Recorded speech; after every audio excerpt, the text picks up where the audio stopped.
Hello and welcome to the VT Podcast. This is episode 12. I am your regular host, I guess, Adaminator. I am joined by Ocean. Hello, everyone. And I'm also joined by Kosa. Hey, how's it going? It's fair to say that we've not had Kosa on the podcast for a while, so it's good to see you again, man. Good to be Time here. coming. Good to be here. Yeah, and the last time Ocean was here, it was our episode with Trav.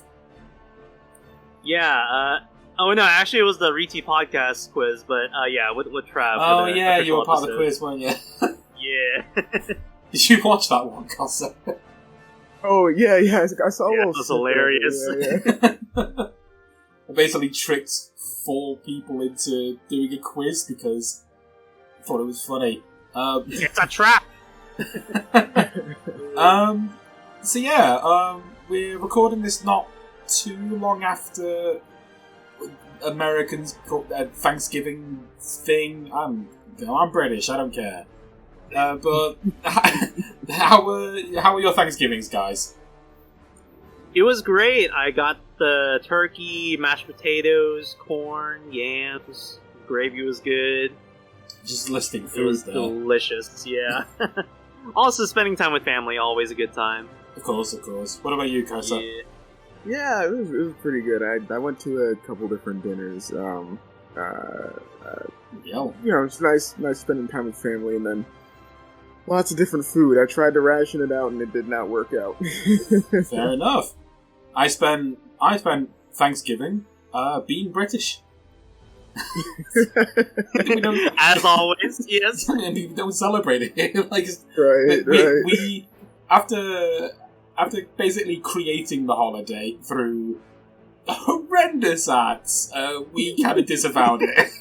Right. we can't Gotcha. we can't say it's our holiday anymore. But we do get Boxing Day, which is not a thing that you guys have. Yeah. So, I haven't really thought of any topics. I've basically just brought people in, and hopefully comedy would ensue, but... So yeah, I got a few fun hot topics we could talk about. Sure. What you got for us? So, unrelated to Kingdom Hearts, because we know we've covered that a lot in the past. Just So- a little bit. Yeah, just a bit, yeah. But yeah, this anime season is super hot with these amazing shows, such as My Hero Academia, Spy X Family, Chainsaw Man, with some incredible artwork with its opening and endings. Yeah, I'm not keeping up with the series, the season at the moment, but I've heard there's some baffling ones as well as the big hype ones. Yeah. I mean, it's weird because Chainsaw Man's kind of both, but Well, I'll describe one, which I don't know the title of, yeah, but it's gonna make you two go like, what the... I'm not gonna swear yet because we're still under 5 minutes, but... yeah. But yeah, no, I heard that Chainsaw Man is really, really good. I've heard that My Hero Academia is still My Hero Academia. Spy It's pretty X Family- crazy. It's they're doing the war arc right now. in Ah. My Hero. Yeah. No, Oh. I've kept up with the manga, and they're starting to get into the meat and potatoes now. Yeah. So Oh No, yeah. I heard that Spy X Family is season 2 right now. Yes, season Yes. 2 with the lovely Anya Forger, Yor, and Agent Twilight. Ah. yeah. Oh, actually, it's not just in anime as well. In sad news, Kaguya-sama Lovers Wars manga also ended recently. I heard about that. Really? Oh, man. Yeah, it finally ended, Yeah. like 280 odd chapters, and That's- it is wow. the ending is really, really good. It's not as strong as some manga, but it's up there. Yeah. It's certainly It's a very decent comedy. Yeah. Yeah. It's No, it's weird. it's more than decent. It's one of the best comedies out there. Yeah, and you seems gotta like a love lot of the rap videos on YouTube. Yeah. Love is more. Wait, the rap videos? What? Yeah. Oh, you'll see if you watch the show. No, do you mean the special ending they did? No. So there's a character called Chika Fujiwara. she did like a she did like a fun rap in one of the episodes. Oh no, yeah, I know about the rapping episode, but like, did you watch the ending for that episode? They made a special ending for it. Oh no, I haven't. It is fire. Yeah. Like they use proper like 3D like cell shading animation. It looks really, really good. But the special thing about it is that the guy who animated it, I think he was only like 17 or 18 when he made it. And it's good. It's really, really good. Okay. Nice. From what I heard, I think he got a permanent position at that studio for that bit. I don't know what he's working on right now, but yeah, if you're a fan of Kaguya-sama Lover's War, go look up that special ED. It's in season 3. I think it's like episode 5 or 6 or something like that, but I'm not sure. But yeah, let's go back onto this season. Chainsaw Man. Chainsaw Man's new. Man. I do not recommend it for kids, but yeah, it's really... not at all. Yeah, it's a really fun ride. The show where the guy has a chainsaw for a face? Nah, I'm going to recommend that to my 5-year-old nephew. Honestly, that's like the most tame thing out of it. That but yeah, Kosa, let's hear your thoughts on Chainsaw Man, the anime. Yeah. Very, so I went into it completely blind, and very interesting. I was hearing like, oh, okay, the protagonist is like unlike any protagonist that you've ever seen. And I'm like, okay, again, his dream he has a chainsaw for a face. Like his dream is very unique. Like Naruto wants to become Hokage, Luffy wants to become a king of the pirates. He wants to get some boobies. Yeah. Wait, seriously? That's his motivation? That's his whole purpose. Actually, to be fair, while I haven't seen Chainsaw Man, I have read some of the manga that creator made. One of which I think is just called Fireman. And the idea is that they live in this post-apocalyptic world where some people have special abilities. And this one guy, he has regeneration ability. It's very, very strong. His little sister also has regeneration, but it's not as good. But he ends up using his regeneration powers to feed the town through like kind of cannibalism sort of thing. It's a horrific situation, but it allows the town to stay alive. Obviously, there are people in the town that do refuse to not eat it, and they do eventually perish. But it's post-apocalyptic. That chapter ends up ending with a bunch of army people finding the town, seeing that they're all cannibals, and then this one guy using his power to burn the entire town. Now, his fire is a special kind of fire that if he touches anyone, whoever he touches will be set on fire until they die. And if you think about it, a guy who has regeneration powers cannot die. So this guy, after being set on fire, is forced to live continuously burning. He is feeling every single burning feeling on him. He's constantly in pain. A raging flame. Yeah, no, and his whole motivation is, I'm going to kill that guy. It's like, it's really, really dark. Like, I would not recommend this to sounds anyone. like Berserk with Guts and Griffith. I'm gonna kill Griffith. But it's the guy who made Chainsaw Man. It's so compelling. It's really, really good. Nice. I mean, can't say that's too surprising. Yeah. Speaking of surprising, should I tell you about another series that's showing right now? An anime series. Yeah, what's... This is the baffling one that I mentioned earlier. So I have no idea what the title is. I can't remember at all. But this guy ends up waking up. He's living in his normal house. I think he's just living with his dad. On the way to school, he ends up bumping into a girl who's got toast in her mouth, and they end up colliding. It's all very typical anime. He then interacts with another different girl in a very typical anime way. And he does this again with 3 other women on the same trip to school. So he's interacted with 5 different women, all in very, very stereotypical anime ways. He then finds out, in very typical anime fashion, that 4 of those girls are actually classmates of his. What a twist! Do you want to know what the 5th one is? The 5th one is his homeroom teacher. Oh my god. Wow. I think, like, this is such lazy-ass writing. You feel like, Jesus Christ, someone just literally just threw a dart at a dartboard and said, yeah, we'll fucking do that. It gets more baffling. When he then gets home to find that his house, in the time that it took him to go from school and back, his house has doubled in size. His dad has told him he's not living there anymore, that just the son is, and is getting allowance from the dad. And not only that, the 5 women that he ran into are all living with him. Oh, of course. Going go big or go home with the script, dude.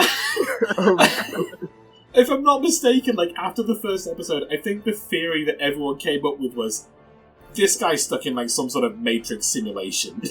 Right. Wow. Matrix simulation of a harem. Yeah, I see the final episode, someone's gonna come around the corner with, like, a camera and be like, you just got caught or something. Oh, man. So Wakes bad. up with alien machines around him. Yeah. Oh my god, it's just... Like, we have reached that point. We have reached... The only way that anime could have been even more stereotypical was if he got hit by a truck and was sent to an isekai world. Right. God. Crazy. I do want to give an honorable mention to Bleach, because its final season has been pretty fire. Yeah. Oh, yeah, both Bleach figuratively. Came back, yeah, Bleach came back for its final season, and it's been fire both figuratively and very literally. That thing's on fire. Yes. We've had the main villain fight Ichigo and also the head captain, so it was pretty badass seeing that. When you say the final season, like, did the original series not end particularly well? So, it's very divided for the Bleach manga ending, because apparently Haikubo, he was actually rushed to finish the manga because of Shonen Jump. Yeah, so that was actually not the ending he wanted. So hopefully for this anime, like, he'll get the ending he wants, or some changes to make improvements. Yeah, I think that is a big issue with popular manga, is that if you get the anime adaptation too early, it does tend to ruin what could be a really good story. I think Shonen Jump, while they're not the worst at it, they're pretty bad for it. Yeah, well, for the Bleach situation, definitely. Yeah. But it's always bad when things get adaptations when there's no clear set path as to where it's going. Like, it happened with Game of Thrones, didn't it? Where where the actual TV show caught up with the books, and you're thinking, shit, where does it go now? And so they just created their own story, and it ended the way it did, which was not right. After the books, they just dropped the ball. Yeah, that happened with Naruto, where their solution to that, so it got towards the end of the manga, and like they were in the fourth Great Ninja War, and I was like, oh man, they're like caught up with the manga. So their solution to let the manga go further was stick everybody into a year of filler. Oh Dude, my god! No. That was everyone was in a dream sequence because of the Infinite Tsukiyomi, and we got so much filler. Yes, they decided to make the entire Infinite Tsukiyomi play out for the audience, which took roughly a year. That was about 2 seasons of pure filler. Legit. Oh I can understand now why Naruto is known as the king of filler. Yes. Like most of part 1 is filler, and there's like maybe half of the stuff for Shippuden is filler. Like it's there's a lot of bad parts of Shippuden, but I can't lie, dude. That last Naruto versus Sasuke fight was pretty well done.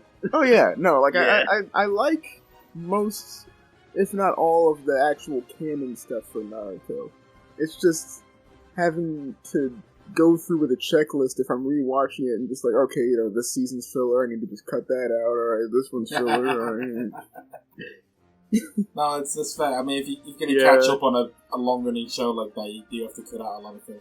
Like, Pokemon's pretty bad for that as well. Like let's face it. Oh, Pokemon. Pokemon The only isn't ones- given as much stick for filler, but let's face it, 90% of the episodes are filler.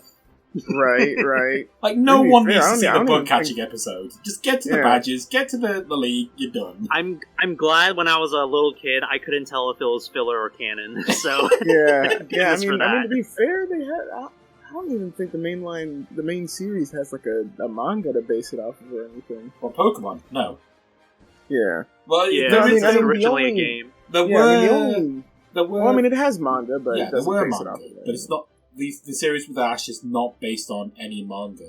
If anything, there was a manga that was based on the anime.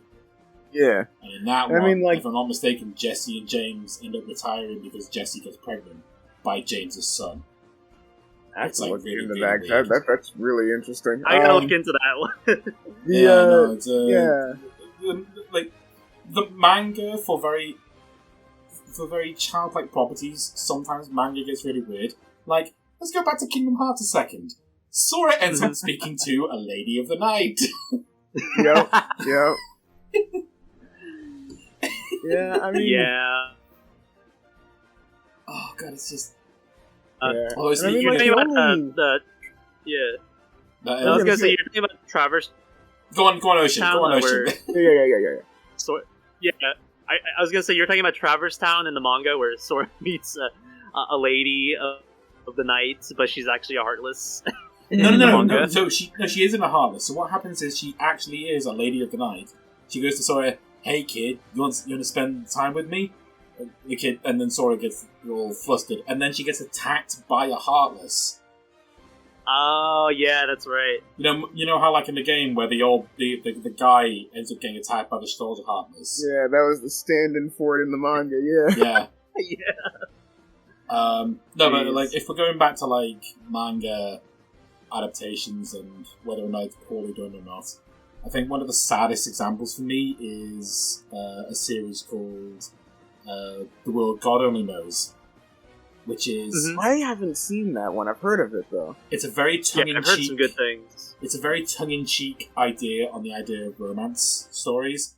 In that there's this guy, he's very, very good at dating sims, but he's a complete loser when he comes to talking to actual real-life women. But he has to use his dating game skills in order to romance real women, in order to fill their heart with love, of which there is a demon in there. And if you fill them with love, the demon is forced out. It's typical animation. Anime exorcism. Basically, yeah. Yeah. But the main problem with the anime adaptation is that the actual title of The World That God Only Knows only makes sense if you read the manga. Because the title only makes sense if you actually read the ending. But the anime never gets to that point. The anime stopped at season 3. Mm-hmm. And it ends really, really on a sad moment. It's end on a cliffhanger. And you're like, oh my god, what on earth is happening? And there's no more episodes after that. Like, literally, if that anime adaptation got one more season, not even a full season, like 6 episodes, it could finish the manga. And while it wouldn't be the greatest way to end the anime, it's some way to end it. Got so close, came so far. It Yeah. became a Linkin Park song. Can't say. But then you have like manga adaptations that anime adaptations that are superb. stuff like Assassination Classroom, which I love. Oh, that's a good one. I love Assassination Classroom. To the that point where gave me the feels, dude. I love the English dub, because I feel like the guy who does the voice of Kara Sensei is just so perfect for the role. He's pretty impressive, yeah. It's very good. It's very, very good. But yeah, to those watching, actually, I do recommend reading the 358 Over 2 Days manga, because that is a really good Cage manga. Oh, yeah, I've read that, yeah. It shows the emotion where the game doesn't. Really? Yeah. Well, yeah. Plus, you you have a lot more moments with the different organization members, and it's kind of nice. Alright. Yeah, like the game shows you like the bland, stereotypical faces that you see in the video game, but in the manga, it goes above and beyond with the emotion and the faces. That's interesting. Yep. All I can say is that I've only gotten as far as the end of the Kingdom Hearts 1 manga. Which is fun. Goofy says hell. Yeah. You gotta love the innocence that Cage 1 has. Yeah. I do like the manga. I do like it when shows have like a readable version, because it means you can take your time with stuff. It's just a different way of experiencing the story. In fact, there was actually a series that me and Kossa were watching. Firebrain. Yeah, me and Kossa started watching Firebrain, so I started watching this on my own like years and years ago, and ended up finishing it. It's 3 seasons of about 25 episodes each, and it's basically... The best way to describe it is Yu-Gi-Oh! But with puzzles. Yes. Wow. It's really, really dumb. Like, the entire world revolves around these dumb puzzles that people make, and if you don't solve them, you die. It's like... construct the Millennium Puzzle or you die. I mean, you're not far off. He really isn't. It's stuff like, like those that puzzle from Legend of Zelda where it's like, okay, you need to like rotate this thing to get like this ball out of the maze or whatever. Yeah, it's like that, but with a car that's a bomb. Like, So do you know the red out puzzles where it's a red car and you have to slide all the different cars to get the car out? They're like they are put into the actual red car, like in a real life version. Yeah, and they're told, get the red car out. And they solve it really, really quickly. But then the guy who made the puzzle cheats and locks the red car into that line. But above that line is a massive RV that will drop after 10 minutes. And, they're struggling. They're, oh my god, what's going on?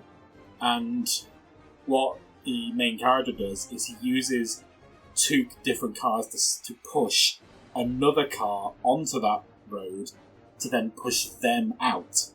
And obviously, as they do that, the RV drops and they're all safe, but the car's destroyed, so they can't keep the car, and it's like, this is episode 2.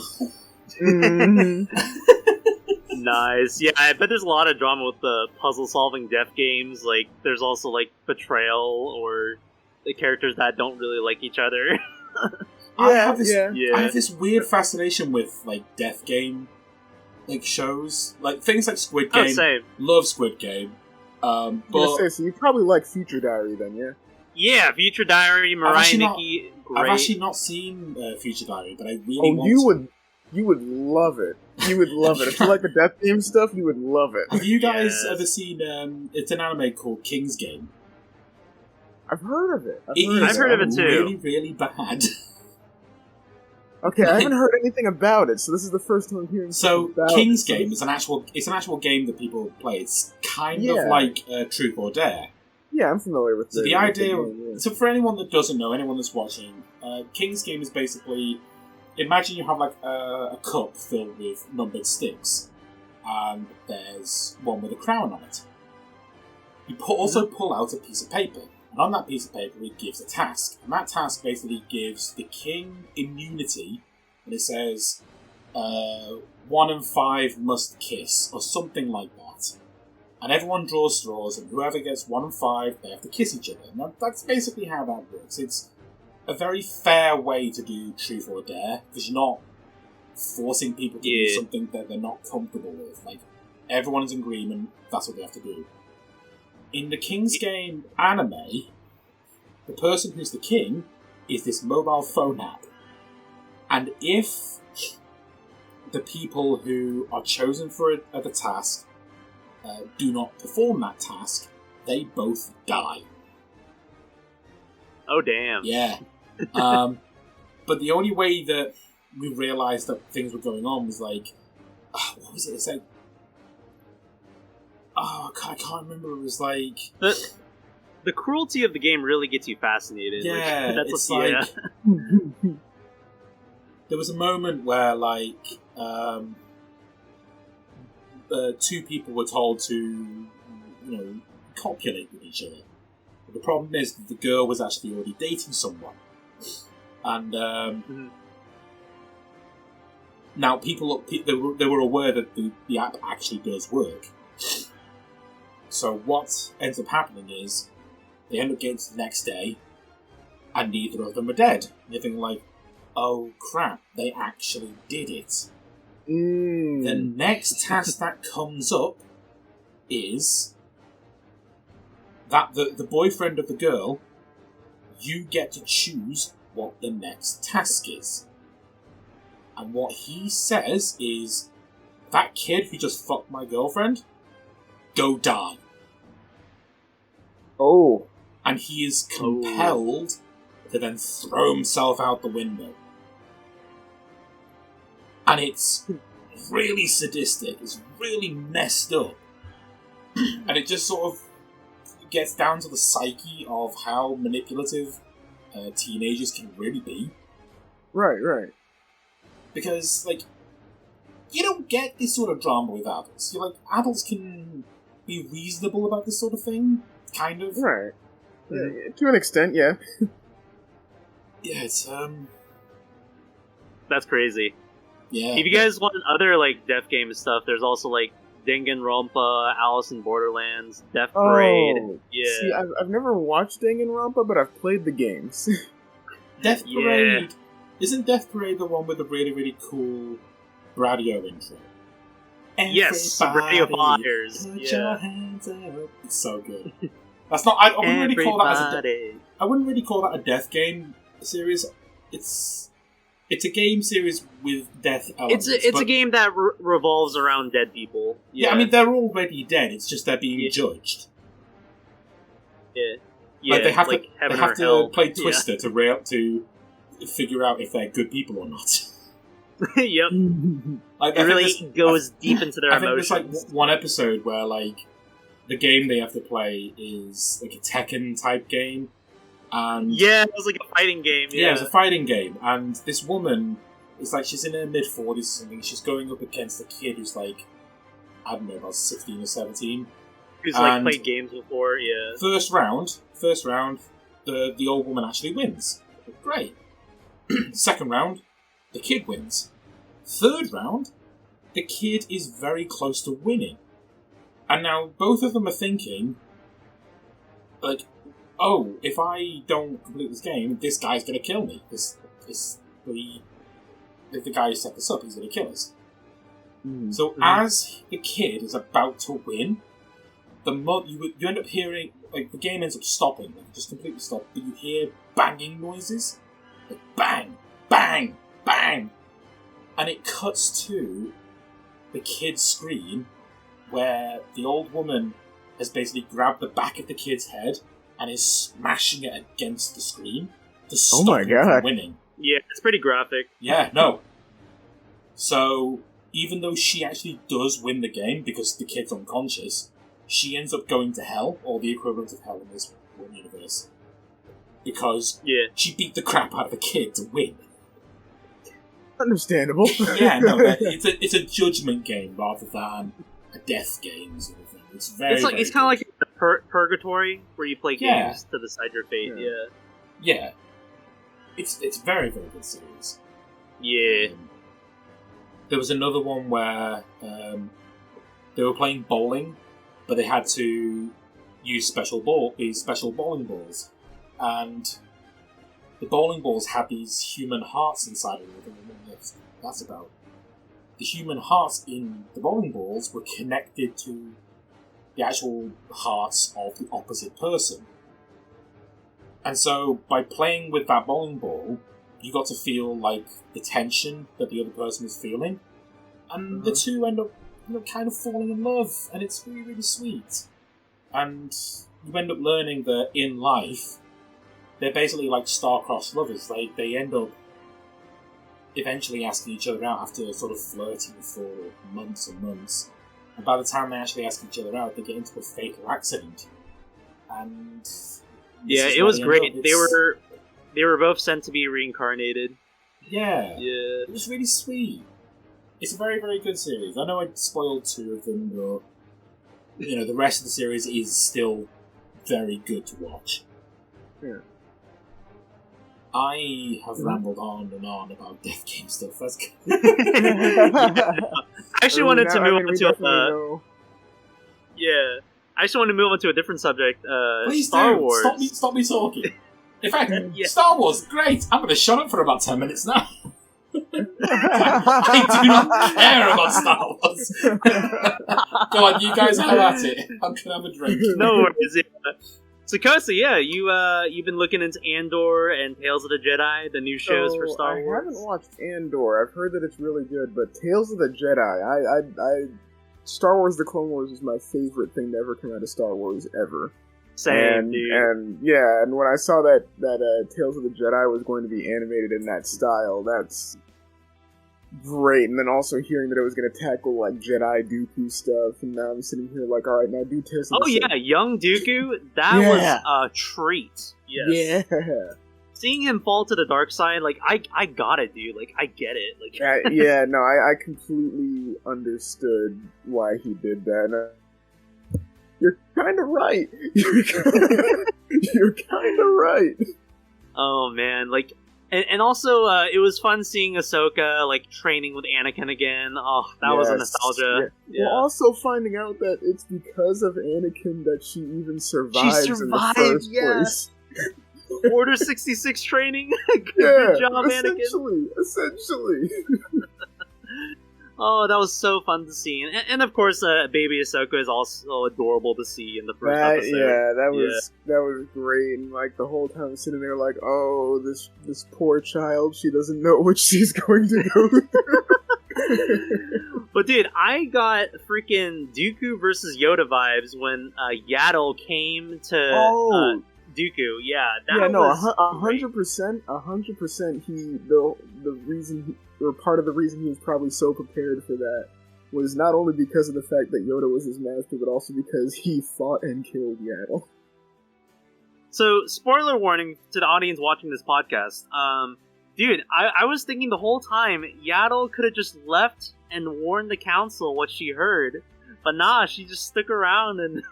The second that she stepped out and said no, like, I was like, oh, alright, this is how this is going down then. Alright, well, we know why we don't see Yaddle in future episodes then. Cool. Yeah. This is so fascinating. Yeah. I mean, like, another spoiler, like, I genuinely thought that Dooku crushed her with the door. Like, it was same, dude. I'm like, what the heck? I was like, that's the most brutal thing I've ever seen in Star Wars. How durable are you, Yaddle? that door has teeth on it. That is the most brutal thing I've ever seen. But yeah, like Dooku's first Jedi kill, it was interesting to see. Yeah. And Sidious saying, "I trust no one, not even you." Like, right. I get it. Yeah. Yeah, no, I mean, Sidious has never trusted anybody, so I get it. And the final episode with Ahsoka versus the Inquisitor, that was badass. I liked that. I was sitting there trying to figure out, like, who is this character? So I've never seen you before, so that tells me you're gonna die soon. Right. I'm sitting here saw the mask. I was like, is that Revan? Like, what's going on here? And, wow, it was just some random Inquisitor dude. It was definitely weird when he got beheaded and his head just kind of deflated. Oh, dude, it was so badass. Ahsoka beat him without using a lightsaber. Yeah. That was so cool. Nah, I'm just giving you my bare hands to beat you, bro. Right. It reminded me a lot of like the Maul versus old Obi-Wan fight.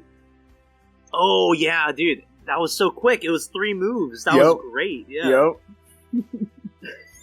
And if you noticed, Obi-Wan actually baits Darth Maul with the Qui-Gon stance. Yes, so, I noticed that. I remember I was watching that episode with some friends, and I turned to them and I was like, he did it! And they were like, what thing? And I was like, oh, alright. And then Maul's like, yeah, I know how to beat you. And then Obi-Wan is like, no, I see it coming. And then right down the middle, gets hit and defeated. Yep. Right. I liked that a lot. It was very poetic, yeah. Yes, very.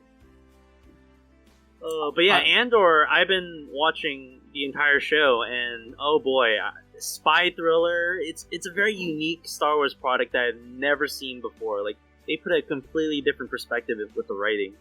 Okay. Yeah. But yeah, was there anything else for Star Wars that you wanted to talk about, Kosa? I don't want to leave them in the dark too long.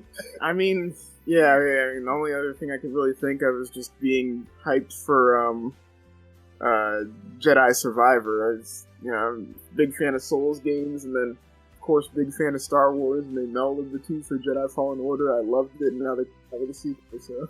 Survivor's gonna be so hype. Oh my gosh. Yeah. Oh man! All right, Adam. Yeah. I'll be perfectly honest. Like, for the last 6 odd minutes, like you were talking about Star Wars, like I was thinking, like, oh, what are the Death Game stuff out there? Oh, I like the Source series. Oh, imagine if Darth Vader was in a reverse bear trap. I've actually seen a mod like Darth Vader versus Sora. Yeah. Really? Yeah, it's pretty cool, dude. Yeah, honestly, with how, kind of to veer into that direction for a quick second, like with how with how it's looking, I wouldn't be surprised if that actually ends up being a reality. Oh, dude, there's so many theories with the AT&T foot, yeah. Oh, with the Kingdom Hearts 4 trailer that came out. Yeah. Oh, actually, speaking of trailers, let's get away from Star Wars and anime for a little bit. Have you guys seen the newest Mario Bros. Trailer that just came out? I did. I watched it live as they revealed it. Yeah, it is. It is baffling. So yeah, Princess Peach, Luigi. I like Princess Peach. I like good. Luigi. I'm hating Chris Pratt more and more. That is the only one I do not like. He's actually saying the catchphrases, and they're not very good. I'm like, bro, what are you doing with the voice, dude? Come on, pay more respect. Yeah, I'm just... The only thing that I'm annoyed about is that Donkey Kong appeared in this trailer, and we didn't hear Donkey Kong's voice. Because the shit out of Monster. You are hiding. He's there in the presentation. Yeah. You are hiding the Seth Rogen voice, and we need to hear that. Also, speaking of the voice choices for Mario, so I saw this on Twitter earlier today. Yeah, the Brazilian dub for Mario, for the Mario movie, it's actually like a game accurate voice, and I'm sitting here like, well, okay, so Brazil can make it work. What? That's because they have to get Chris Pratt to do it, otherwise it's not going to be successful. That is the Illumination way. I know, but, well, that's just the Hollywood way in general. They don't like using just voice actors in general. They're like, that's the thing. Big production. That's the thing. It wasn't really a Hollywood thing. It was a DreamWorks start. No, actually, no. Disney started it with Aladdin, and then after the whole thing with Robin Williams, they sort of said, yeah, okay, let's not do that again. Well, yeah, They- no, they it do like have- started that way. It started that way, Yeah. and now it's just kind of become a trend where like Yeah, no Disney have big gotten- studio wants to use it. Disney have gotten out of that trend, and they are using proper voice actors for their movies now. Yes, But yes. DreamWorks persisted that, and now they're doing the same as Disney. They're sort of getting out of using too many celebrities. Illumination, all the celebrities. Like, if your movie doesn't have 10 celebrities voicing the characters, it's not successful. I know, but I know. Yeah. I know, but I'm sitting here like, like I would yearn for the day, like as a voice actor myself, I would yearn for the day when like all these Hollywood studios are just like casting for their animated productions just voice actors. So now you have like all these voice actors that are making like top billing, like Marvel money now, like that, yeah. Well, I think the main reason though, like, in my personal opinion, there's a reason why Jack Black works as Bowser, but Chris Pratt doesn't work as Mario. And the main reason is that Jack Black is trained as a voice actor. Yes, no, he is. He's had so much experience now, and like has done so much that like and also just probably like how he's learned. Take three voice acting roles that he's done. He did Poe, the main character of the video game Brutal Legend. He did Poe from Kung Fu Panda, and he did Bowser for the Mario movie. He did Lenny in Shark Tale. If anyone's seen that movie, yes, I'm going to use these three as an example because I refuse to believe that Shark Tale exists. It was kind of a fever dream. Not gonna lie. The point I'm trying to make is that yes, you can tell that each of those voices is Jack Black, but he does put a distinct spin on each of those voices. Whereas if you take Chris Pratt, whose two most iconic roles at the moment are Mario and that older brother that was in Onward. He was also Emmett. Emmett. Yeah, okay, so it suited Emmett because Emmett was just a plastic build-out guy. But he used the same voice for the older brother, and he's using the same voice for Mario. You can tell, again with Jack Black, you can tell that they're the same guy. But they don't feel like the character. I see what you're saying. Like, Jack Black has more voice acting experience, therefore he sounds better. But Chris Pratt's voice, it needs work. Yeah. Not to say that Chris Pratt is a bad actor. Like, I fucking love him in Guardians of the Galaxy. On the screen, he's tremendous. Was it Parks and Rec where he got his start? Was it? Was it Parks and Rec? Or what was it? It was one of those comedy shows. I mean, I remember the first time I ever saw him was Parks and Rec. It was Parks and Rec. But yeah, no, he's very, very good as a visual, as a live action, as an actual actor. He's very, very good. Like live action, he's great as Star-Lord. He just did the Guardians of the Galaxy holiday special, which is very, very good. Yes. And while Chris Pratt isn't in much of that, it's mostly focused on Mantis and Drax, that's it, thank you. It's mostly focused on those two kidnapping Kevin Bacon. Right. You have the moments where Star-Lord or Chris Pratt is in there, you can genuinely tell it's like, oh my god, he's very, very good at acting. Like, there's this amazing scene like near the end where he's talking to Mantis and it's like, you didn't need to kidnap Kevin Bacon for me. Right, it's very, very compelling while he's also saying these ridiculous things. And then, spoiler alert, I'm sorry, but you find out that Mantis is actually the daughter of Ego, the living planet, therefore making her the sister of Star-Lord. Mm-hmm. And you can just tell, like, you can see his eyes light up, and it's like, you're my sister? That is the greatest gift I could ever receive. It's genuinely heartwarming. You can genuinely tell that Chris Pratt is trying. Another good scene when Ego tells how he killed his mom. Like, right. Chris Pratt is a phenomenal actor. He's not a voice actor, though. Yeah, no, like you said, he's a fantastic like live action actor. Like everything he's done in Marvel, like especially like the stuff in like what was it, Infinity War, when like he finds out Gamora's dead. Like he's a great actor. Of course, yeah. But yeah, and then you have you have fucking Seth Rogen, who's just shit everywhere. Yeah.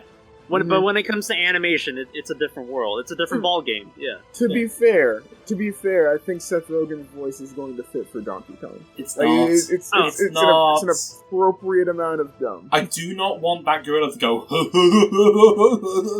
It's gonna happen at least once. It's gonna happen at least once. Do you not remember that Chip and Dale fucking scene that happened where the fucking Seth Rogen talked to Seth Rogen, talking to Seth Rogen, talking to Seth Rogen, yes. They all did the laugh! Yes. No, he's not a good voice actor, but to be fair, I do think that for what they seem to want to do, then again, like anyone's guess is as good as mine when it comes to like what they want to do with Donkey Kong in the Mario movie. I think the voice will fit. We needed to hear that voice. Yeah, I know. We Yeah, needed to hear it. we did. Another reference I liked was the Rainbow Road from Mario Kart. Yeah. While I did like the reference itself, I can already tell what that scene is, and that scene is everyone going to fight Bowser right at the end of the movie. That's what I imagine. That's what I thought too. That's what I imagine, unless they decide, like, oh, we're gonna settle it with a race. Whoever gets to the end gets the power stars. No, I think it's literally a case of, the the big gods final have rally, spoken to us, and they've built a rainbow road for us. Let's travel to Bowser and kick his ass. Right. Let's go. Yeah. I did like the training thing that they had in the middle of it. Also, yes, that was a nice nod to like classic Mario. Yeah, also, Fireflower Peach was pretty interesting. They're actually using powers. So like you saw Tanuki Mario in the middle. They had the cheap bridge, which I thought was a fun joke. Yes, yep. They had the cheap bridge. I like that. Yeah, I like that little joke. Bowser torturing Luigi was very funny. I think Charlie Day as Luigi, I thought, okay, I don't know, this is really going to depend on when we first hear it, and he's very good as Luigi. Oh yeah, no, he is, and it seems like the focus is going to be saving Luigi for the movie, which I'm totally fine with that. That's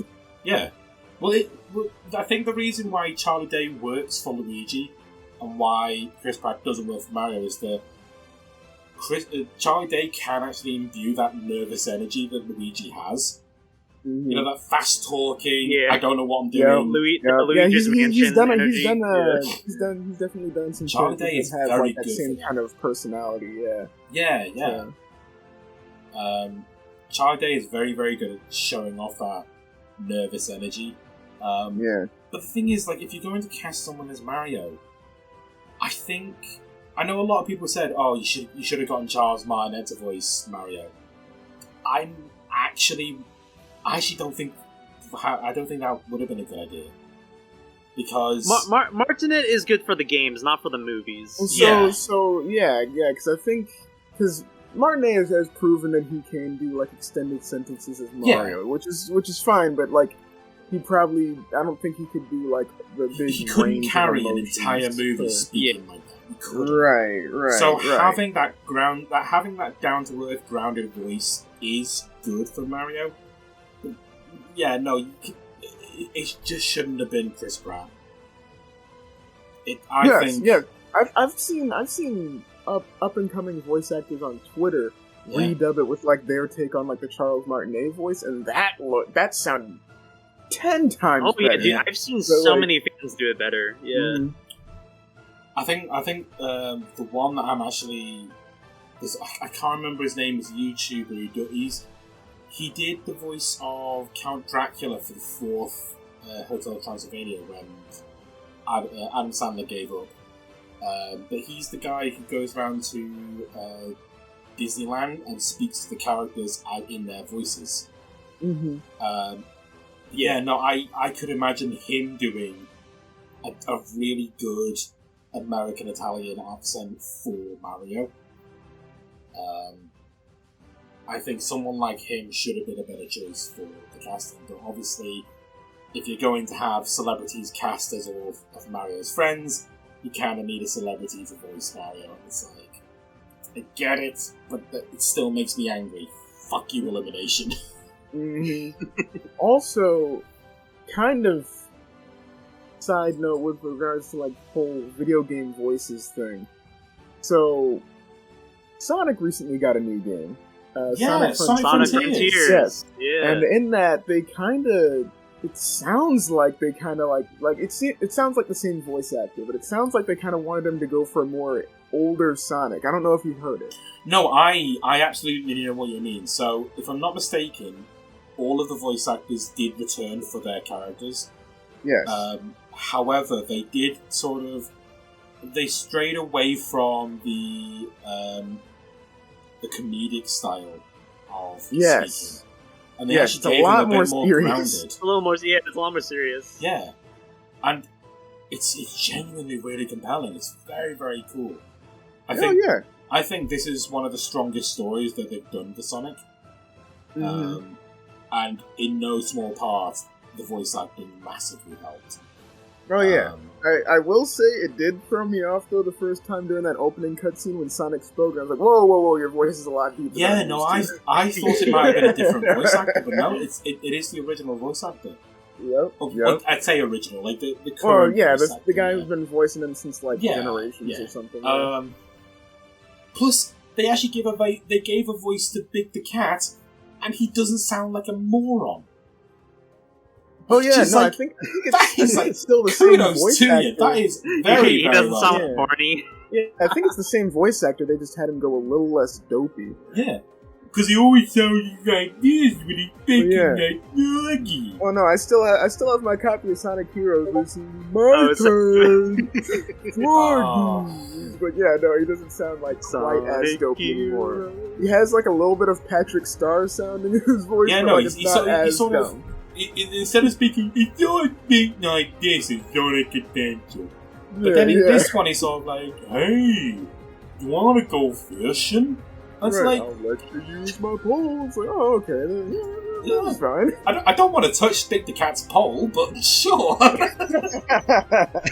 With the innuendos. Which, by the way, I actually played Big the Cat like the best music in the game. Jesus Christ, the music! Oh my god! So one thing I found out was that if you play the game as normal, you'll get like a standard ending and blah blah blah.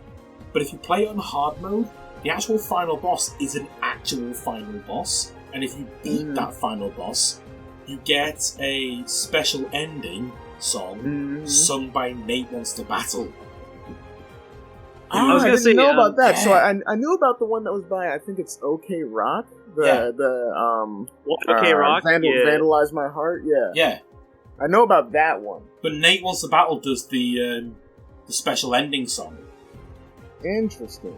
It's really, really good. I was gonna say, these new games have been getting banger soundtracks, like Bayonetta 3. That has a good soundtrack. Oh yeah, no, that was something I was telling people, because a lot of people had like their doubts about. It is out. Yeah, it's out. It's out. It came out? What? Yeah, it came out like a month ago. Yeah. What the fuck? I completely missed that. How did I miss the big boob lady fighting game? They didn't make too big of a deal out of it. But God damn it! Yeah, I know. From what I hear, it's really good. I still have to play it. I have it, but I just remembered watching that first trailer where it was Japanese soldiers fighting off a monster. You're like, oh my god, this is so epic! Yeah, and then Bayonetta steps in. Step aside, boys. Right. Oh my god, it's a Bayonetta trailer! Like, what the fuck? Right. I remember sitting there the whole time. I was like, "This is Bayonetta. This is Bayonetta." My friends were like, "It's not Bayonetta," and I was like, "It's Bayonetta." You know, I completely missed that. That launch. What the fuck? Yeah, they didn't make too big a deal out of it, and I think most people pre-ordered it through like Amazon or something. Oh my god, I can't believe I missed that. Hashtag Adam gets mind blown. Yeah. Yeah, no, I didn't know it came out. I loved the first two games. Oh yeah. And from what I hear, the third one that's is great. Fantastic. Besides all like the drama surrounding the game, but I've heard that the third game's fantastic. But drama. Ooh. Did you not hear about that with Helena Taylor? Mate, I didn't even know the game came out. Of course I did. Gotcha. Okay. So let me get you caught up with this tea here. So what a little tea segment on the podcast. Okay, let's get some serious music on. Yeah. So basically, the original voice actress for Bayonetta, Helena Taylor, right? She ended up not returning, and people were a little confused as to why. And there was a little bit of speculation as to why, but nothing was ever really confirmed until maybe 2 weeks before the game came out, when she came on Twitter and she released a series of videos. I think they're still up, where she basically says that Platinum Games... She was talking about her pay.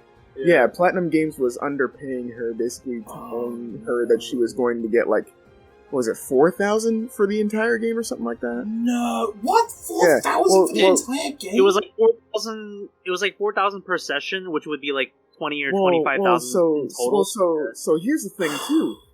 She just phrased it as 4,000 total, and then basically encouraged everybody to boycott the game. There was a lot of wordplay. Said the new voice actress will never be Bayonetta. All this calling her out and everything. And so then Platinum Games and everybody just go radio silent for a week. I mean, of course, or a week and a half, and everyone's sitting there does this confirm this or whatever?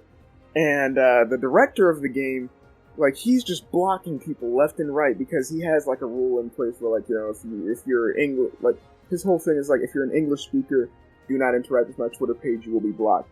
So all these people who are English speakers are trying to get an answer out of him, but they're just getting blocked, and eventually, his account gets suspended. There's that whole drama. Wow. That was handled horribly. But then, it comes out from, different people that are, professionals in the industry who, I guess, worked on that game, as well as other people who worked on that game, as well as, I think, some representatives at Platinum Games, reported to people that it was actually different, that she was quoted a different figure, and that she was offered $4,000 for a cameo to reappear, because she, turned down the role initially. So then Helena Taylor releases a follow-up statement where she basically admits that she omitted the truth and that the $4,000 was just for a cameo for her in the game, rather than her voice in the entire game, as she said before. She was trying to be greedy. She basically messed it up for most other voice actors that are complaining about being mistreated and underpaid, because that's a huge issue in the industry. So no, it's that is a massive issue in the industry. Yeah, so that ruined that threw a wrench into a lot of things. So after this came out, pretty much everybody who was originally going to boycott Bayonetta immediately reported it.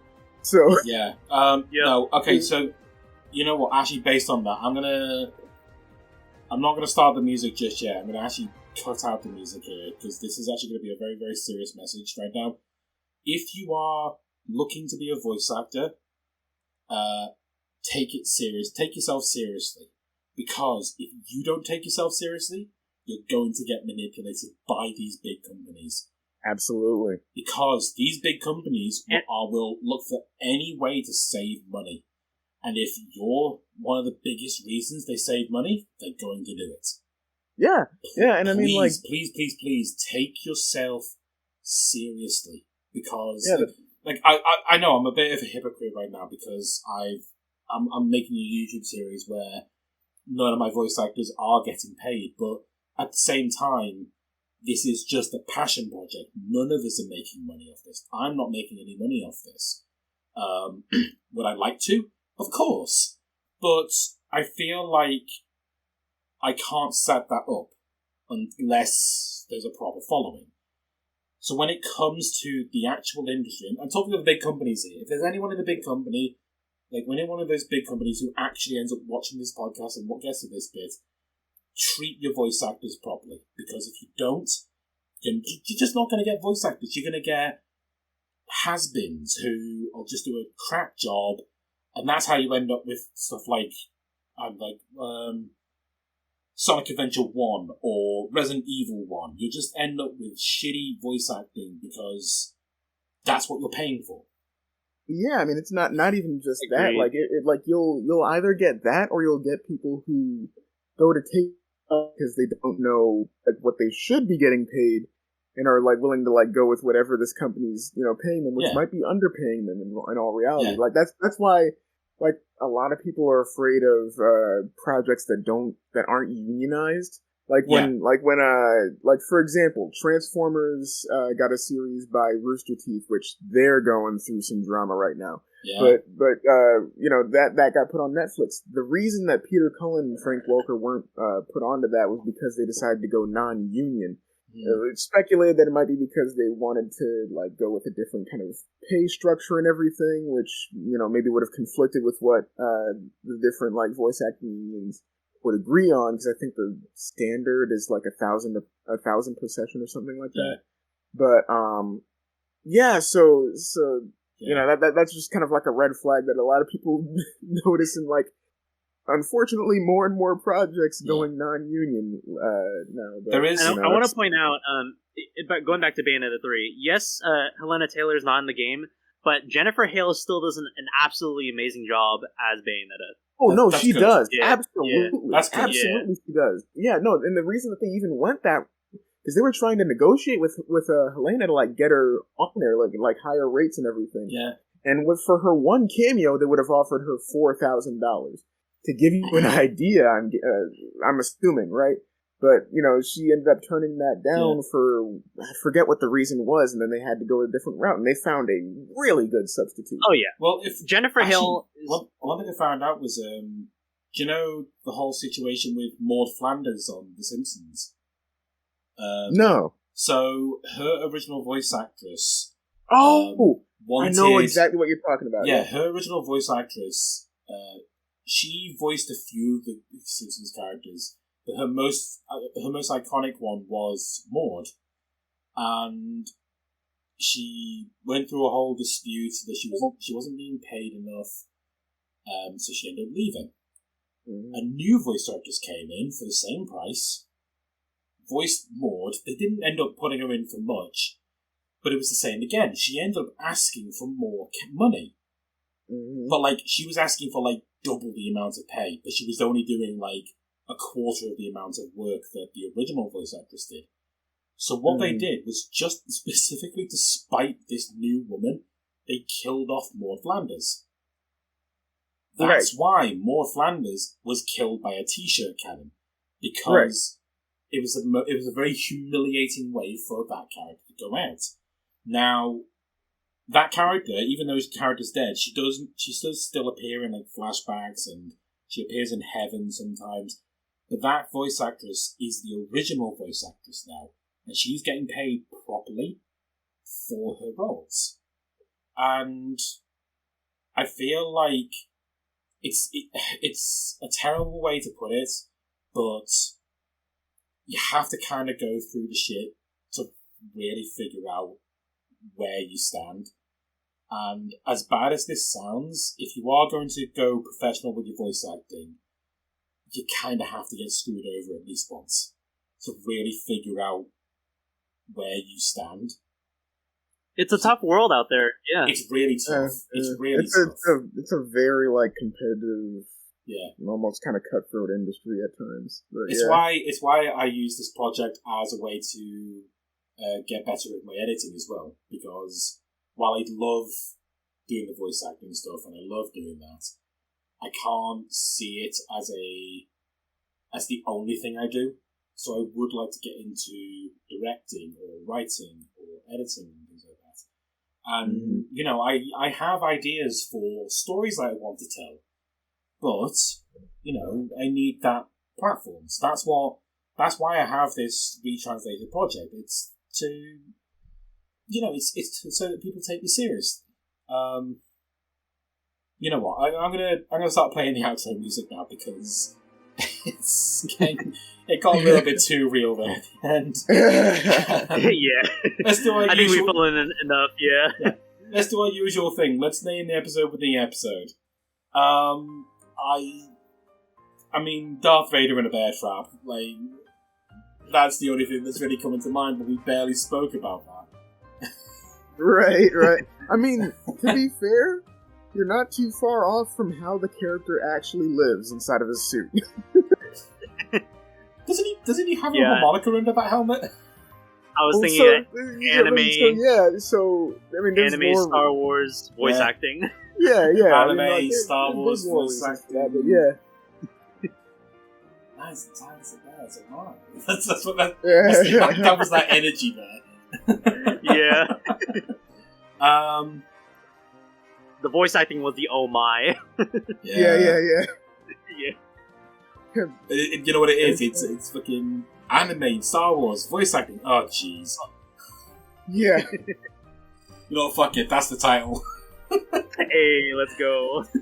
Anime, Star Wars, voice acting. Oh, jeez. I think it's safe to end the episode there. Yeah. Thank you for watching. I've been a Dominator. This has been Costa. This has been Ocean. Yeah. Just see you guys later. Look after your voice actors. Come on, Hollywood. Yes, please do. Stop hiring Seth Rogen. I mean that too, but yeah. Ciao. Take care. Later.